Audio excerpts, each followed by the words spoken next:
Profit loss का सबसे ज्यादा सवाल आया है दिल्ली वाला, है कि नहीं सचिन? एक वस्तु को उसके एक्चुअल सेलिंग प्राइस के 3/8 पर बेचने से सरद को 19% लॉस होता है। अगर इसे इसके एक्चुअल सेलिंग प्राइस के 60% पर बेचता है तो लाभ प्रतिशत क्या होगा?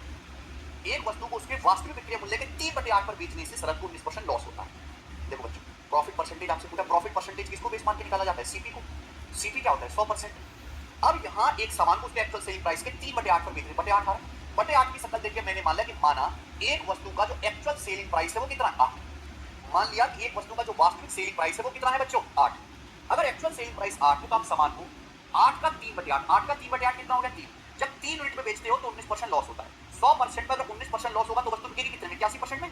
अगर 3 की वैल्यू 81% है, 27 गुना। तो सवाल में ये कहा गया अगर एक्चुअल सेलिंग प्राइस के 60% बेचे तो कितना लाभ होगा? एक्चुअल सेलिंग प्राइस 8 है तो एक्चुअल सेलिंग प्राइस का 60% कितना होगा? तो 8 का 60% कितना आएगा? 4.8। 4.8 यूनिट में सामान बेचोगे तो कितने परसेंट बिकेगा मेरे प्यारे? 4.8 की वैल्यू भी 27 गुना आ जाएगी। 27 चौका 108 और 27 गुना 0.8 कितना आ जाएगा? 21.6। 27 अट्ठे 216 होता है ना, 21.6। 108 और 21.6, 129.6%। सिंपल मल्टीप्लिकेशन ही तो करनी है।